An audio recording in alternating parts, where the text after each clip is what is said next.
Ako yung tao na nagtrabaho ng ilang taon sa city. Sawa na sa city, pupunta na naman ako sa probinsya upang simulan ang aking pangarap na dream farm. Sa araw na ito ay gagawa kami ng patubig. Patubig para sa ating mga alaga at gagamitin natin dito sa ating farm. Hindi lang ako ang nangangarap magkaroon ng farm. Iba't ibang hayop, iba't ibang alaga na pwedeng pagkakitaan. Napakarami nagtatrabaho, gustong mag-retire, gustong mag-for good, gustong magsimula sa farming business. Pinapakita ko ang videos na ito para maka-inspire sa ating mga kapwa upang magbigay inspirasyon. Pagkalipas ng ilang oras, mayroon tayong malinis at presko na tubig na magagamit sa farm. Sa araw na ito ay magsisimula ng itayo ang ating triangle house. Para sa akin, ito ang aking dream farm. Bago tayo maglagay ng mga alaga, unahin muna natin yung tirahan na mag-aalaga. Pagkarating sa ating lupa, agad inihanda ang tansi na gagamitin para sa layout. Ang makakasama natin sa paggawa, si Kuya Niknik at saka si Kuya JR. Sa araw na ito, napakasaya ko dahil matagal ko na itong pinagplanuhan nung nasa abroad pa ako. Matutupad na yung ating pinagplanuhan na dati palagi lang nating iniisip. Ngayon, ito na. Nailagay na ang layout. Yung kahoy na yan, yun ang susundin. Katapos nagbutas, nagputol ng mga steel bar at gumawa ng mga clips. Ito ang gagamitin sa ating poste. Ang ating poste, PVC. Bubuhusan ng simento. Nagputol ng tamang sukat si Kuya Niknik, sabay ipinasok. Ito na. Haluin na ang simento at magbubuhos na. Excited kaming makapagbuhos sa araw na ito.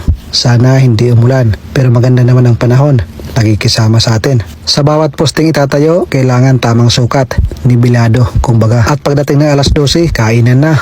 Cowboy lang ang style. At pagkatapos ng lunch break, tuloy ang trabaho. Umulan, umaraw, walang makakapigil. Ang ating mga panday, lahat ng skill ay meron sila. Pwede silang magmason, pwede rin silang magkarpenter. Sa integrated farm na ating sisimulan, lahat ay babahagi ko sa inyo upang ma-inspire din kayo kung mayroon kayong plano bumalik sa inyong probinsya at magsimula at mamuhay ng matiwasay. Kahit malakas ang ulan, tuloy ang trabaho. Wala ako kaming pagod na nararamdaman. Ito na, nakapagtayo na ng scaffolding. Pero para sa mga hindi pa nakakakilala sa akin, isa po akong dating OFW, 8 taon sa abroad. Dati akong tagagawa ng bulaklak, pero ngayon, isa ng ganap na farmers. Kung gusto niyo ako makilala at interesado kayo hanggang matapos yung ating farm, hanggat dumami yung ating mga alaga, ang buong kwento, simula sa paglilinis, paggagawa ng jetmatic at paggawa ng ating triangle house. Nandoon yung ating mga full video. Kompleto yon mga kaparmers. Naporma na yung ating triangle house. Pero bago ang lahat, naglagay tayo ng anti-anay. Para hindi anayin, bahaya ng anay, naglagay tayo ng asin at pinunasan natin ng diesel ang mga kahoy para tumibay at hindi bahaya ng anay kasi mahirap pag kinain. Naporma na yung ating triangle house. Bubong na lang ang kulang. Antabayanan nyo, i-upload ko rin yung paglalagay natin ng bubong. Kunting kibuta lang ito. Malalasap na natin ang tagumpay. Pagkatapos nito, ilalagay na natin dito ang ating mga alaga. Marami ang gusto nang umuwi sa probinsya para magsimula sa farming business. Iba't ibang mga alaga at simpleng pamumuhay kasama ang mahal sa buhay. Kung marami yung ating mga alaga, kailangan alam natin yung mga pagkain na pwede tayong makamura at hindi mabigat sa bulsa. At higit sa lahat, gustong-gusto ng ating mga alaga. Sa pagsisimula ko sa farming business, hindi malaki ang aking puhunan pero malawak ang aking kaalaman. Kung ano ang aking mga nalalaman, ibabahagi ko rin sa inyo. Kung nag-i-enjoy ka sa mga ganitong topic, huwag mong kalimutan mag-follow. Marami pa yung aking may mapakita tungkol sa ating mga ginagawa dito sa ating munting farm. Nakakatanggal ng stress ang aking mga alaga. Nahihirapan si Brad sa paglabas ng planggana.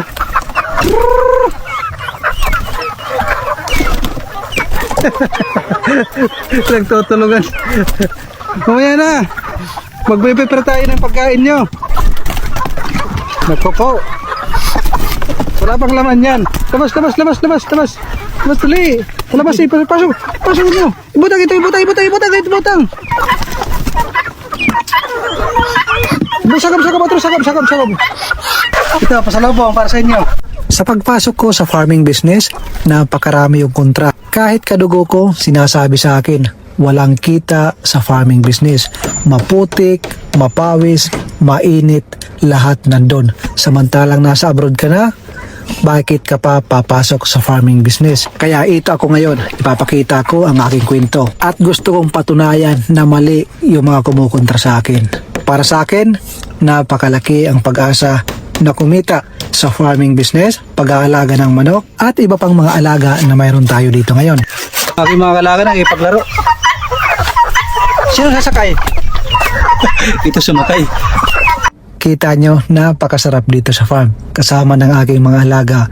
Ang pinaka-importante sa lahat, kahit hindi ganun kalaki ang kita sa farming business, ang importante, kasama ko yung aking anak, asawa at mga mahal ko sa buhay. Kaya lahat ng diskarte, binubuhos ko dito sa aking sinimulan na farming business. Kung tawagin ko ito, for good business. Ang pinapakain natin sa ating mga alaga, ito yung pusgo, bahay ng anay. Mga anay na nagbabahay sa taas ng kahoy.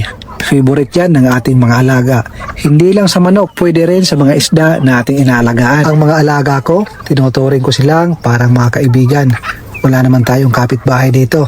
Malayo tayo sa mga kapitbahay. Kung tutuusin, napaka-boring kung iisipin mo. Pero para sa akin na nagsawa na ako sa city, ayaw ko na sa city.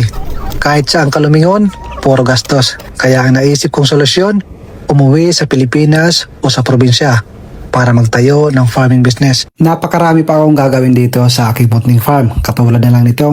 Gamit ang lumang gulong, dito ko itatanim ang mga gulay para magandang tingnan. Gulay para sa organic na pagkain ng ating mga alaga at para na rin sa atin para hindi na tayo bibili. Sa araw na ito, bumili ako ng yero para sa extension ng kulungan ng ating mga alaga. Dumadami na kasi. Sa mga nagtatanong, ano yung green na ating ipinapakain? Ito ay insulin plant.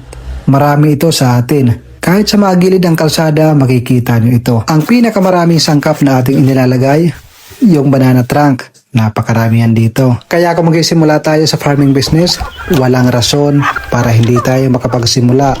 Hindi problema ang pakain. Diskarte ang kailangan. Sipag at tiyaga. Guys!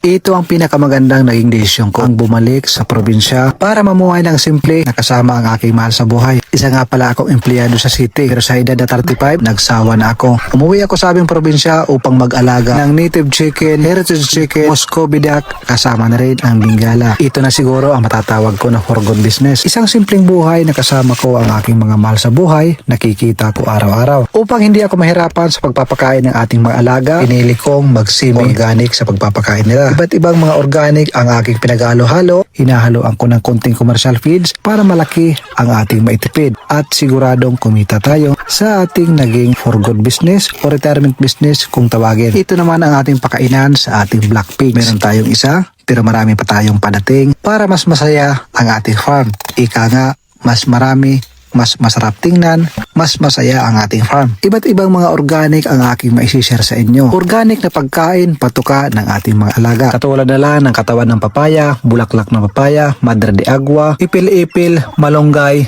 insulin plant, kulitis, azula, at napakarami pang iba na makakatipid tayo. Pero kung gagayatin natin sa maliliit na hiwa, mas mainam, mas lalong gaganahang kumain ng ating mga alaga. Katulad nito, hindi pa nga na ipapasok sa kanilang kulungan, nag-aagawan na. Kaya kung balak nyo magsimula sa farming, alam nyo na kung paano tayo makakatipid at siguradong kikita tayo. Kasi alam nyo naman, yung inyong mga nakita ay halos hindi binibili. Kukuha lang sa ating mga probinsya. At kadalasan na nag-aalaga ng heritage chicken at mga manok ay nalulugi.